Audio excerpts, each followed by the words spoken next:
अस्सलाम वालेकुम।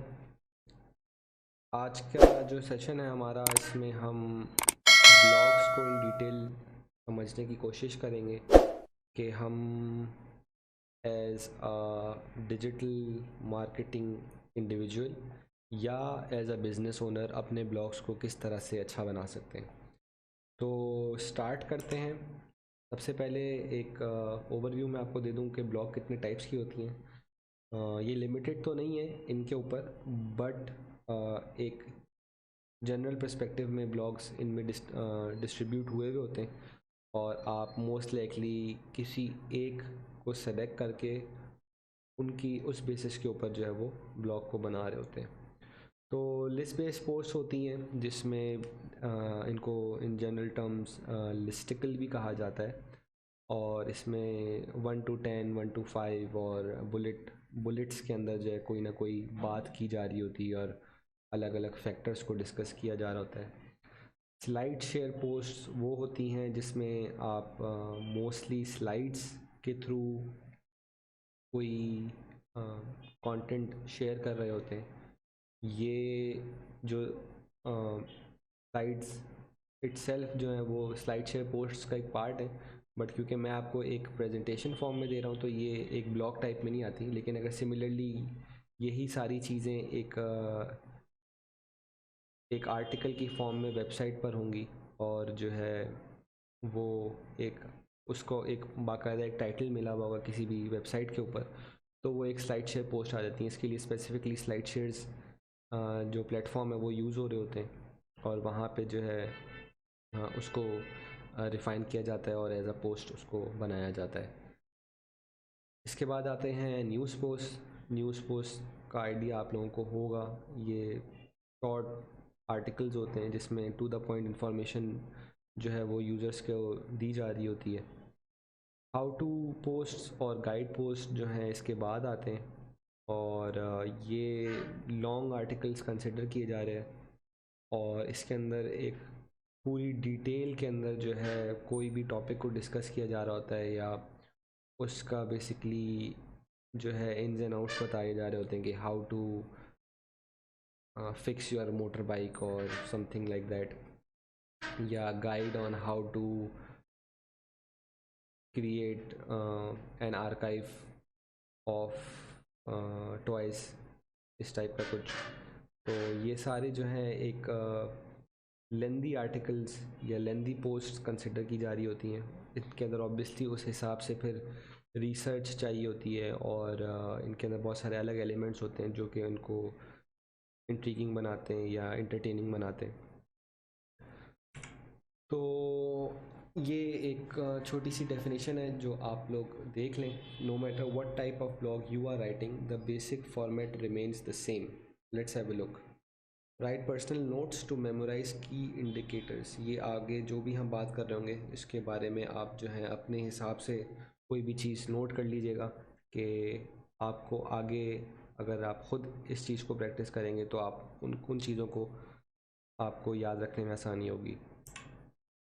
अच्छा, ब्लॉग का जो जनरल ओवरव्यू है या जो एक जनरल ब्लॉग कंसिस्ट करता है वो ये सारी चीज़ें कंसिस्ट करता है। एक फीचर्ड इमेज होती है ब्लॉग की, टाइटल होता है, इंट्रोडक्शन, बॉडी। इसके अंदर हम मोस्टली सब हेडिंग्स और उसके अंदर टेक्स्ट को इंक्लूड कर रहे होते हैं। वीडियो या विजुअल्स पिक्चर फॉर्म में इसके अंदर आ रही होती हैं और कंक्लूजन होती हैं। अगर आप इसको एक जनरल एस्पेक्ट में देखें तो ये सिमिलर होता है किसी ऐसे राइटिंग से। बस ऐसे राइटिंग के अंदर इमेज, फीचर्ड इमेज नहीं होगी या वीडियो नहीं होगी ऑब्वियसली, लेकिन जो ओवरऑल फ्लो है वो किसी ब्लॉग का सिमिलर होता है किसी एक ऐसे से। तो हम एक फ़्लो को फॉलो कर रहे होते हैं और हमारी कोशिश यही होती है कि हम हर पर्टिकुलर एस्पेक्ट के अंदर उस उसी टर्म को लेके चलें और जो उस टर्म के अंदर रिक्वायर्ड चीज़ें हम सिर्फ उसको कंसिडर करें। टाइटल प्रिसाइज होना चाहिए, हम आगे इसको डिस्कस करेंगे। इंट्रोडक्शन में क्या चीज़ होना चाहिए, बॉडी में क्या चीज़ें होना चाहिए, और कंक्लूजन किस तरह होना चाहिए, आपका आर्टिकल एंड किस तरह होना चाहिए। तो सबसे पहले है पिक अ टाइटल। अच्छा, टाइटल के अंदर ये चार चीज़ें ज़रूरी हैं वैसे तो you are free to experiment, लेकिन जो टॉप राइटर्स हैं या टॉप ब्लॉग या न्यूज़ पब्लिशिंग वेबसाइट्स हैं, उनका जो एक जनरल एनालिसिस है टाइटल के बारे में, वो आपके सामने है अभी। कि टाइटल प्रिसाइज होना चाहिए, इंट्रीगिंग होना चाहिए, लेस देन 20 वर्ड्स, और उसके अंदर एक इमोशनल मार्केटिंग वैल्यू होनी चाहिए। अच्छा, प्रिसाइज तो आप लोग समझ गए होंगे, टू द पॉइंट होना चाहिए। इंट्रीगिंग हमने जब कंटेंट टाइप्स को डिस्कस किया था, उसमें मैंने आपको एक ऐड कॉपी की एग्जांपल दी थी, तो वहाँ पे भी यही चीज़ मैंने बात की थी कि आपका जो टाइटल है वो इंट्रीगिंग होना चाहिए। इसके अंदर कोई एक ऐसा एलिमेंट होना चाहिए जो किसी यूज़र को प्रोमोट करे कि वो उस पूरे आर्टिकल को पढ़े। एक ऐसा इंटरेस्टिंग फैक्टर या एक हुकिंग फैक्टर जो उसको उस आर्टिकल को पूरा पढ़ने में या उस आर्टिकल को गो थ्रू करने के लिए जो है वो इंटाइस करता है। अच्छा, लेस देन 20 वर्ड्स होना चाहिए। इसको हम आगे जब हम एसईओ को पढ़ेंगे तो देखेंगे कि 20 वर्ड्स के अराउंड क्यों होना चाहिए, और इसका एसईओ के अंदर क्या इसका इम्पैक्ट है, या इसका एक एज अ रीडर इसका क्या इम्पैक्ट होता है, ये भी हम आगे पढ़ेंगे। तो ये एक पिक्चर है जो कि आई थिंक 1 मिलियन आर्टिकल्स का एक सर्वे था, उसके ऊपर ये पिक्चर ली गई है। और इसके अंदर भी जो आप कर्व देख रहे हैं वो 10 to 20 वर्ड्स के बीच में, जो टॉप है वो 15 वर्ड्स और 20 वर्ड्स के अराउंड है। तो ये वही नंबर है जो यहाँ पे मैंने मेंशन किया हुआ है कि हमारा जो टाइटल होना चाहिए वो इस ड्यूरेशन इस नंबर के अंदर का होना चाहिए। 15 to 20 is the best, 10 to 20 का तो फोकस हमारा ज़रूरी होना चाहिए। अच्छा, इसको बेस करते हुए हमारी जो है बहुत सारी चीज़ें जो है आसान हो जाती हैं कि हमारा जो वो आर्टिकल है उसकी रीडेबिलिटी बढ़ जाती है। और इस पिक्चर के थ्रू आप ये भी देख रहे होंगे कि ये जो नंबर है ये फेसबुक इंगेजमेंट्स का है। तो वही ऐड कॉपी की एग्जांपल मैं आपको रिकॉल करवाऊंगा कि उस ऐड कॉपी का टाइटल आप दोबारा देखें कि वो कितने वर्ड्स का था, और वो उसके शेयर्स और उसकी लाइक्स ऑब्वियसली उस चीज़ को वैलिडेट कर रहे हैं कि शॉर्ट टाइटल्स जो हैं वो इंट्रीगिंग एलिमेंट भी ले आते हैं और वो रीडेबिलिटी को भी बढ़ा रहे होते हैं। अच्छा, जो लास्ट चीज़ है ये थोड़ा सा एक टेक्निकल टर्म है, और ये टाइटल्स के अंदर जो नई रिसर्च है उसके मुताबिक जो है ये ज़रूरी होना चाहिए। इमोशनल मार्केटिंग वैल्यू, ये एक परसेंटेज बेस्ड नंबर होता है, और आप कोई भी टाइटल बनाते हैं तो इसको मॉनिटर करने के लिए आप बहुत सारी वेबसाइट्स हैं। आप बस गूगल पे जाके इमोशनल मार्केटिंग वैल्यू लिखेंगे तो आपके पास जो है वो कोई ना कोई वेबसाइट खुल जाएगी जो इमोशनल मार्केटिंग वैल्यू आपके टाइटल का आपको बता रही होगी। तो इसको हम प्रैक्टिकल फॉर्म में तब देखेंगे जब हम कोई भी टाइटल बना रहे होंगे in terms of SEO, because हमें हमारे लिए बहुत ज़रूरी है कि हमारा जो कंटेंट है वो एसईओ पर्सपेक्टिव से भी सही हो। जब हम एसईओ की बात कर रहे होंगे तो आपके लिए बहुत सारी जो चीज़ें हैं वो उस वक्त भी क्लियर हो रही होंगी। अभी इस चीज़ को दिमाग में ज़रूर रखें और इस चीज़ के ऊपर एक्सपेरिमेंट करें कि आपका जो है टाइटल है वो इमोशनल मार्केटिंग वैल्यू के अंदर कहाँ फॉल कर रहा है। तो इसकी जो एक्सरसाइज है वो यही है कि आप कोई भी टाइटल खुद बनाएं। Let's say for example, how to get slim in 30 days, ये एक टाइटल हो सकता है। तो आप कोई भी टॉपिक चूज़ करें और उससे रिवॉल्व करके आप अलग अलग टाइटल्स बनाएं और उनको इस EMV इंडिकेटर के अंदर जो है सबमिट करें तो आपके पास एक नंबर आ जाएगा। अच्छा, जो इस नंबर की जो वैल्यू है वो हमें इस तरह से पता चल रही होती है कि ये परसेंटेज में आ रहा होता है। तो जो अच्छी वैल्यू है वो 25 अबव जो है वो एक अच्छी वैल्यू कंसिडर की जा रही होती है। तो अगर आपके टाइटल्स 25% से ज़्यादा हैं, 25% से कम है, तो ये एक ऑब्वियसली एक नो गो है। तो आपको मेक श्योर ये करना है कि आपका जो टॉपिक का टाइटल है वो 25% उसकी एटलीस्ट EMV वैल्यू हो, और उससे जितनी ज़्यादा होगी तो वो आपका ऑब्वियसली एक बेनिफिशियल रेशो बन जाता है। तो वो इवेंचुअली आपके रीडर्स के लिए एक बहुत इंट्रीगिंग टाइटल बन जाता है, और आपका जो ओवरऑल टॉपिक है या जो ओवरऑल ब्लॉग है उसका जो आउटलुक है वो मज़ीद बेहतर हो जाता है, और उसके चांसेस ऑफ इंगेजमेंट और बढ़ जाते हैं। अच्छा, अब हम आते हैं इंट्रोडक्शन की तरफ। तो टाइटल के बाद जो मोस्ट इम्पॉर्टेंट थिंग है वो इंट्रोडक्शन है। इंट्रोडक्शन के बाद जो सबसे important thing in a blog post होती है वो कंक्लूजन होता है, बॉडी नहीं होती। ये हम आगे देखेंगे क्यों, लेकिन अभी हम डिस्कस कर लेते हैं इंट्रोडक्शन की। तो इंट्रोडक्शन शॉर्ट होना चाहिए सबसे पहले। इंट्रोडक्शन के अंदर जो भी इंफॉर्मेशन आप दे रहे हैं वो कंप्लीट नहीं होनी चाहिए, similar to what a title does. Title में आप सम अप कर रहे होते हैं अपना इंटायर आर्टिकल, इंट्रोडक्शन में आप सम अप कर रहे होते हैं अपनी इंटायर बॉडी को, कि आपका जो आर्टिकल है वो किस बारे में है, इसके अंदर आप क्या चीज़ें डिस्कस कर रहे हैं, और इसके क्या रिजल्ट्स पॉसिबली आ सकते हैं। अच्छा, इसमें आप और भी पॉइंटर्स देख रहे हैं। Revealing your target audience mostly would address an issue और प्रॉब्लम। तो ये एक जनरल प्रैक्टिस है कि आप जब इंट्रोडक्शन किसी भी ब्लॉग पोस्ट का बना रहे होते हैं तो उसमें आप रिवील ये कर रहे होते हैं कि ये आर्टिकल किस बारे में है, इससे किस टारगेट ऑडियंस को फ़ायदा होगा और क्या फ़ायदा होगा।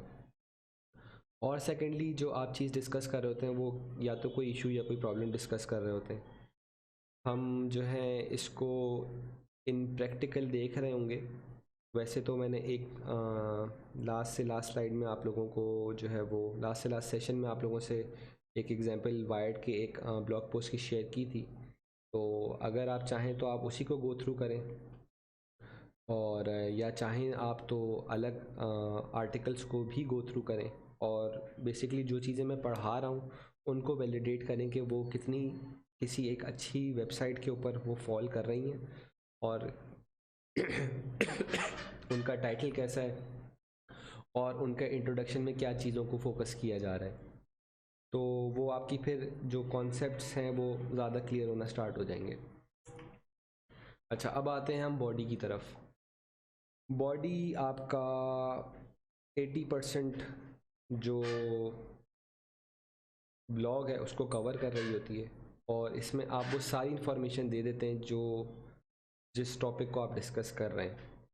अच्छा, क्योंकि बॉडी में टेक्सचुअल एलिमेंट ज़्यादा होता है, इस वजह से इसके बोरिंग होने के चांसेस भी ज़्यादा हो जाते हैं।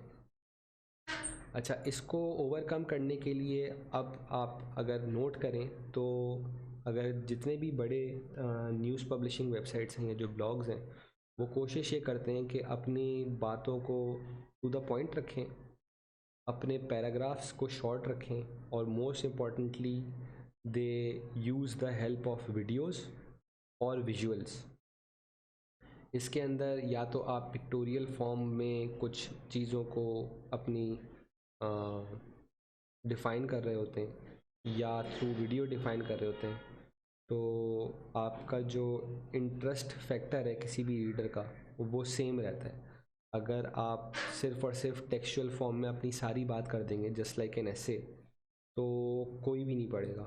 तो वो इंटरेस्ट फैक्टर जो है वो आपको हमेशा दिमाग में रखना होता है कि मैं अगर कोई चीज़ लिख रहा हूँ एक ब्लॉग के अंदर, तो ऐसा तो नहीं कि किसी पॉइंट पे मेरा रीडर बोर हो जाएगा। तो आपको वो वाले एलिमेंट को दिमाग में रख के लिखना होता है। और अगर आपको ऐसा लग रहा है कि यहाँ पे मैं कोई एक बोरिंग सा एक मुझे एक जो है वो इसकी फील आ रही है कि यार यहाँ पे कोई बात जो है वो मैं अगर कर रहा हूँ, या इस टॉपिक को डिस्कस करने के लिए मुझे किसी वीडियो की या विजुअल की ज़रूरत है, तो आप ज़रूर करें। विजुअल्स के बगैर ब्लॉग पोस्ट का जो इंगेजमेंट रेशियो है वो बहुत मिनिमम हो जाता है। और हाईली अनलाइकली है कि आपके जो ब्लॉग्स हैं वो लोग पढ़ें। और हमारे केस में क्योंकि हमारा जो इवेंचुअल टारगेट है वो किसी ब्लॉग के थ्रू या तो सेल जनरेट करवाना है या तो सब्सक्रिप्शन करवाना होगा, या इवेंचुअली जो हमारा ऑब्जेक्टिव होगा वो अपनी वेबसाइट पे लैंड करवाना होगा, लैंडिंग पेज पे लाना होगा। तो हमारा जो reason to make it interesting है वो ज़्यादा बढ़ जाता है। हम सिर्फ information just for the sake of information नहीं दे रहे, हम इंफॉर्मेशन दे रहे हैं क्योंकि हमें उससे कोई रिज़ल्ट जो है वो अचीव करवाना है। तो आपके लिए बहुत ज़्यादा ज़रूरी हो जाता है कि आपके जो रीडर का इंटरेस्ट है वो till the very and maintain रहे, क्योंकि आपका जो ऑब्जेक्टिव है वो एट द वेरी एंड होगा in the form of a CTA, in the form of a email subscription और एनीथिंग सिमिलर टू दैट। तो बॉडी के अंदर ये कुछ चीज़ें जो आप नोट कर लीजिए, और वो हैं शॉर्ट पैराग्राफ्स, हैविंग सब headings, maintaining active voice, read what you right and lots of visuals. तो जब भी आप अपने बॉडी को कंप्लीट करेंगे तो आपको ये मेक श्योर ज़रूर करना है कि आप उसको आउट लाउड पढ़ें। अगर आप कोई भी चीज़ लिख रहे हैं तो जब आप उसको पढ़ेंगे तो सबसे पहले आपने उस आर्टिकल के अंदर जो भी मिस्टेक्स की होंगी वो आपके खुद सामने आ जाएंगी। और दूसरी चीज़, आपको जो रीडर पर्सपेक्टिव है वो उसका अच्छे तरीके से पता चल जाएगा कि जब एक रीडर इसको पढ़ रहा होगा तो वो किस तरीके से पढ़ रहा होगा। और इससे आपको अपने ब्लॉग को मज़ीद बेहतर बनाने में मदद मिलेगी। और जो थर्ड पॉइंट है मेंटेन एक्टिव वॉइस, हम एज़ पाकिस्तानी, क्योंकि इंग्लिश हमारी सेकंड लैंग्वेज है तो हमारी इतनी कमांड नहीं होती कि हम जो है इसको मेंटेन रखें एक्टिव वॉइस को। तो हमारी कोशिश यही होती है कि हम जो हैं उसके अंदर एक्टिव वॉइस को कोशिश ये करें कि हम खुद कंप्लीटली किसी भी आर्टिकल के अंदर एक्टिव वॉइस को रखें। वरना इसका जो दूसरा तरीका है वो ये है कि हम एक आर्टिकल को लिखें और किसी भी इंग्लिश इम्प्रोवाइजिंग टूल, सबसे पहले इसमें ग्रामरली आता है, हम ग्रामरली के अंदर एक एक्टिव वॉइस चेक जो है चला लें। फ्री टूल्स में भी होता है ये, और ग्रामरली के अंदर भी एक फ्री सब्सक्रिप्शन आती है, तो आप उसके थ्रू भी इसको चेक कर सकते हैं और मेक श्योर कर सकते हैं कि आपका जो ओवरऑल आर्टिकल का फ़्लो है उसके अंदर एक्टिव वॉइस जो है वो मेंटेन हुई भी है, क्योंकि इसका एज अ रीडर बहुत अच्छा इम्पैक्ट पड़ता है। रीड व्हाट यू राइट की मैंने बात कर ली है, और लॉट्स ऑफ विजुअल्स, तो ये तो एक मस्ट डू वाली चीज़ है कि आपको अपने अपने ब्लॉग के अंदर विजुअल्स डालना बहुत बहुत ज़रूरी है। अच्छा, अब आ जाते हैं हम कंक्लूजन की तरफ। तो जब मैं इंट्रोडक्शन की बात कर रहा था तो मैंने ये बोला था कि किसी भी ब्लॉग के अंदर इंट्रोडक्शन सबसे इम्पॉर्टेंट होता है, टाइटल, उसके बाद होता है इंट्रोडक्शन और उसके बाद होता है कंक्लूजन। अच्छा, कंक्लूजन इम्पॉर्टेंट ज़्यादा क्यों होता है? क्योंकि सबसे पहली चीज़ तो ये कि कंक्लूजन से आप अपने इवेंचुअल ऑब्जेक्टिव की तरफ अपने रीडर को पुश कर रहे होते हैं, और ये बेसिकली एक रिज़ल्ट दे रहा होता है एक एंड यूज़र को। तो इसको इसके अंदर वो रेलिवेंट इन्फॉर्मेशन होना सबसे पहले बहुत ज़रूरी है, और इसके अंदर वो इंटरेस्टिंग फैक्टर होना भी बहुत ज़रूरी है जो बेसिकली उस यूज़र से इवेंचुअली वो ऑब्जेक्टिव अचीव करवा सके। इसके अंदर हम जो टर्म यूज़ करते हैं वो ये है कि हम जब अपनी बॉडी को ख़त्म करते हैं और हम कंक्लूजन की तरफ आते हैं। अच्छा, ज़रूरी नहीं है ये जो मैं आपको ये फ़्लो बता रहा हूँ कि इंट्रोडक्शन है, बॉडी है या कंक्लूजन है, कि हम अपने ब्लॉग के अंदर इनको बाकायदा हेडिंग्स से डिफ़ाइन करें। ये प्रैक्टिस होती है लेकिन ये ज़रूरी नहीं है। इन मैनी केसेस लोग इंट्रोडक्शन कंक्लूजन फिर भी ऐड करते हैं, बट द मोस्ट प्रेफर्ड वे है ये है कि हम अपनी सब हेडिंग्स या हेडिंग्स सिर्फ और सिर्फ उस वक्त डालें जब हम किसी एक पर्टिकुलर सब टॉपिक के ऊपर बात कर रहे हैं या कोई सब हेडिंग को हमें प्रोमिनेंट करना है। तो हम डालें। इंट्रोडक्शन कंक्लूजन इटसेल्फ हमें पता चल रहा होता है उस ब्लॉग के ओवरव्यू से कि यार ये इंट्रोडक्शन है, ये कंक्लूजन है। लेकिन जो इंट्रोडक्शन के अंदर एलिमेंट्स हमें इस्तेमाल करने हैं वो इस्तेमाल करना बहुत ज़रूरी है। सिमिलरली कंक्लूजन की बात कर लेते हैं, तो कंक्लूजन के अंदर वो एलिमेंट्स ऐड करना बहुत ज़रूरी है।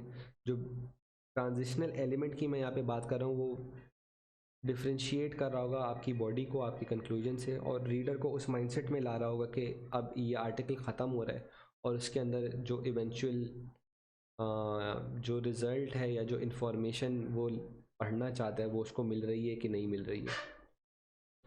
अच्छा, इसके अंदर फिर हमारा जो फोकस होता है वो ये होता है कि हम यूज़र से कोई एक एलिमेंट जो है उसको दें किसी एक्शन की तरफ, और ये इवेंचुअली फिर हो रहा होता है through a CTA, call to action. इसके अंदर इन मैनी केसेस कोई बटन यूज़ हो रहा होता है जो इवेंचुअली किसी वेबसाइट पे लेके जा रहा होता है, या इन मैनी केसेस अगर आप इंगेजमेंट की बात करते हैं तो हम यहाँ पे यूज़ करते हैं कमेंटिंग वाला फैक्टर, जिसमें हम अपने यूज़र को बोलते हैं कि what do you think about this article, or do you agree with what the reader says, or do you agree with the methods that have been described above। तो उससे रीडर इस माइंडसेट में आता है कि मैं या तो वो एग्री करता है या तो वो नहीं एग्री करता। तो वो कमेंटिंग के थ्रू अपने इस एक्शन को बता रहा होगा और आपसे बेसिकली इंगेज कर रहा होगा through commenting. C T as most likely हम यूज़ कर रहे होते हैं जब हम अपने यूज़र को किसी दूसरे ऑब्जेक्टिव की तरफ लेके जा रहे होते हैं। लेट्स से कि हम बात करते हैं, हमने एक आर्टिकल लिखा जिसमें हमने बात करी 10 ways to lose belly fat.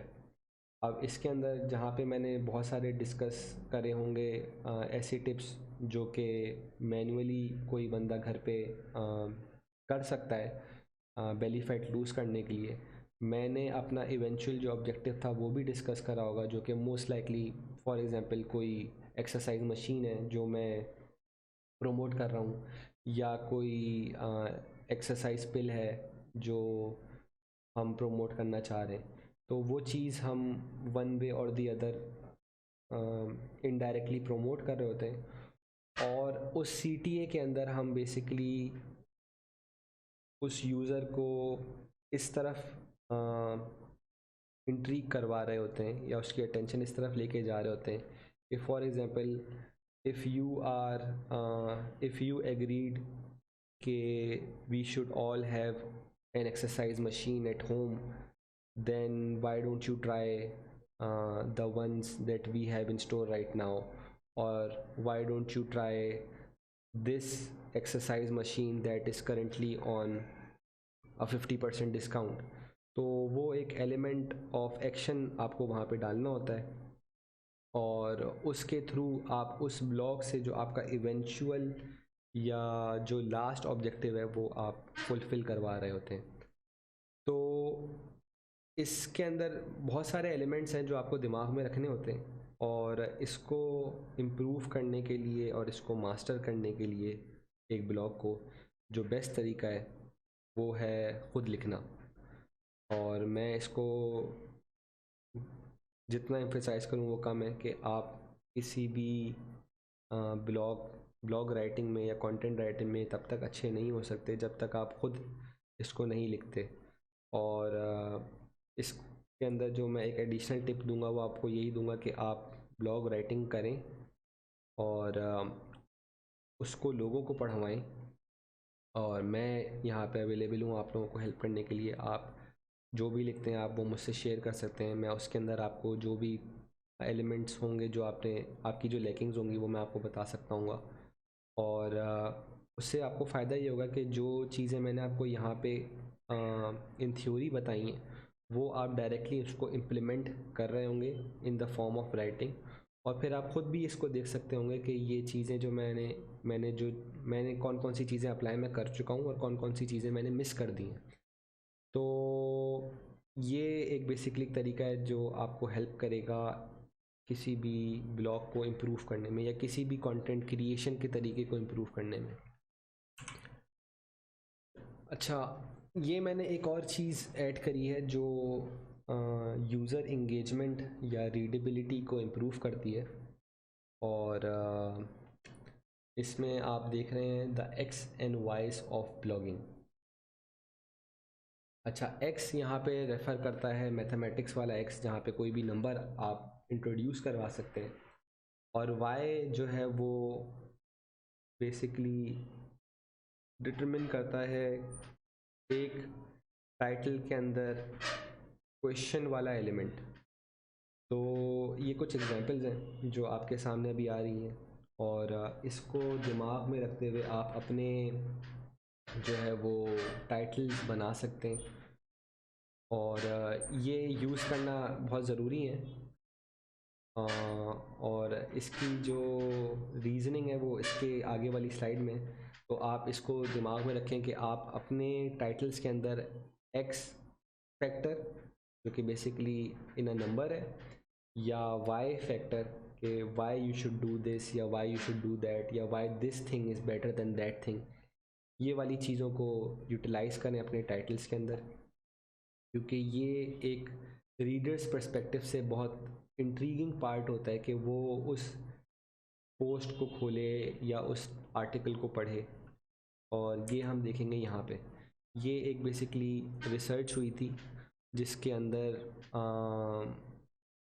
Millions of articles को एनालाइज किया गया था और उनको जज किया गया था based over their number of engagements.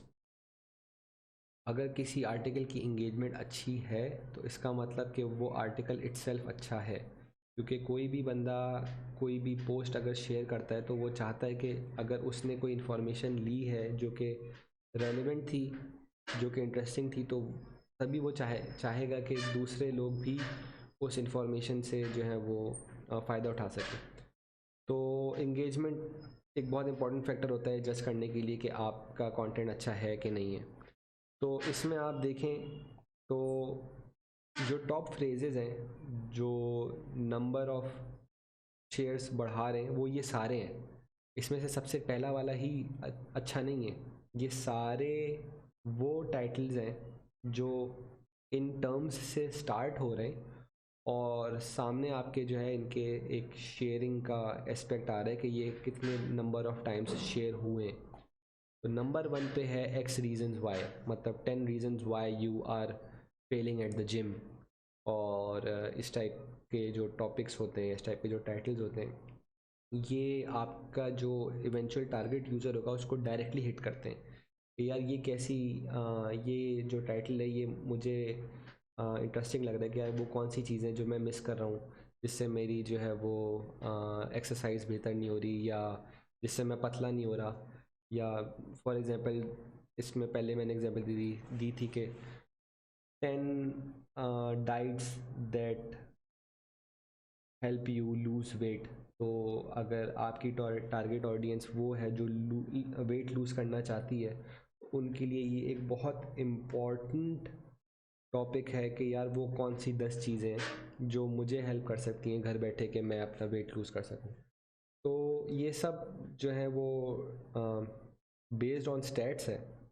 तो इसको आप अपने कंटेंट में यूज़ करें और इससे डेफिनेटली आपको जो चीज़ with the passage of time समझ में आती, ये आपको थ्रू स्टैट समझ में आ रही है कि ये वो एस्पेक्ट्स हैं जो आप in your topics in your titles use कर सकते हैं और उससे एक अच्छा वाव फैक्टर या इंटरेस्टिंग फैक्टर अपने टॉपिक के अंदर डाल सकते हैं। इनमें से आप कोई भी यूज़ करते हैं इवेंचुअली आपको फ़ायदा होगा। और इसका एक बेसिक जो कंपैरिजन है वो आप इस तरह कर सकते हैं कि आप एक ब्लॉग लिखें जो आप अपने दिमाग से लिखते हैं, और एक आप ब्लॉग लिखें जिसमें आप टॉपिक वही रखेंगे लेकिन उसको स्टार्ट इन इन वर्ड्स से कर रहे होंगे। तो आपको ऑब्वियसली उसके अंदर जो एक इंटरेस्टिंग फैक्टर है वो खुद ही दिख जाएगा। और with the number of shares या with the number of engagements आप उसको खुद जो है वैलिडेट कर लेंगे कि कौन सा आर्टिकल जो है वो ज़्यादा अच्छा चला। अच्छा, तो ये हैं कुछ वेबसाइट्स, ब्लॉग या आप न्यूज़ वेबसाइट्स कह लें, जो आपको एक अच्छा इंस्पिरेशन दे सकती हैं अच्छे ब्लॉग्स लिखने के लिए। और you shouldn't be limited to them.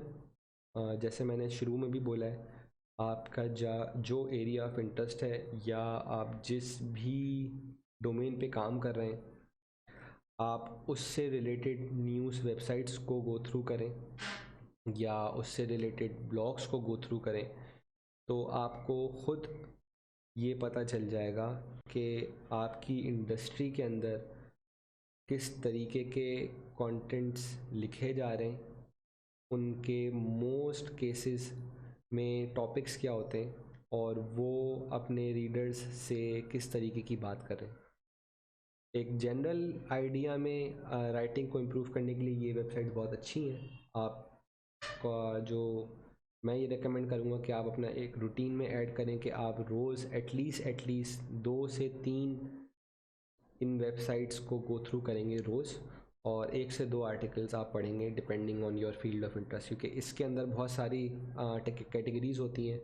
तो आप based on your field of interest आप उनको गो थ्रू करें, तो आपको टॉपिक्स के बारे में नो हाउ बेहतर होगी, आपको ओवरऑल फ्लो की नो हाउ होगी, और जो इंट्रोडक्शन, बॉडी, टाइटल और कंक्लूजन की बातें मैंने प्रीवियस स्लाइड्स में करी हैं, आप उन सब को डायरेक्टली फर्स्ट हैंड विटनेस कर रहे होंगे कि ये किस तरीके से इम्प्लीमेंट हुई हैं किसी भी वेबसाइट के ऊपर।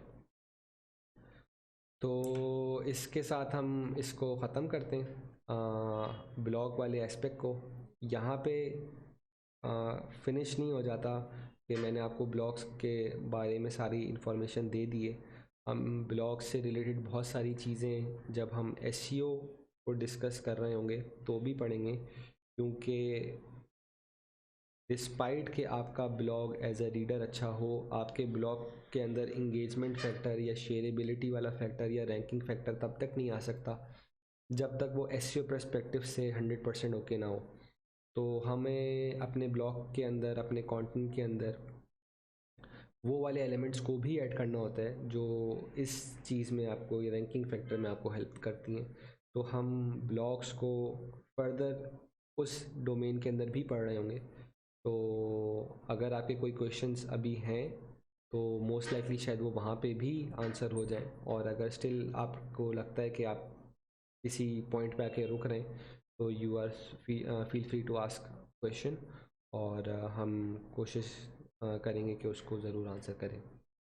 तो इसमें फिर हम इसको मैं एंड इसी पे करता हूँ कि आप अपना जो इस सेशन का टास्क है वो ये है कि आप न्यूज़ वेबसाइट्स को गो थ्रू करना स्टार्ट करेंगे और अपना रूटीन बनाएंगे कि एटलीस्ट 2 से 3 आर्टिकल्स आप रोज़ पढ़ेंगे। तो इसके साथ हम इसको एंड करते हैं, और इंशाल्लाह अगले लेक्चर में हम इसी तरीके से प्रोडक्ट डिस्क्रिप्शंस को पढ़ेंगे और उनको इम्प्रूव करने की कोशिश करेंगे। Thank you.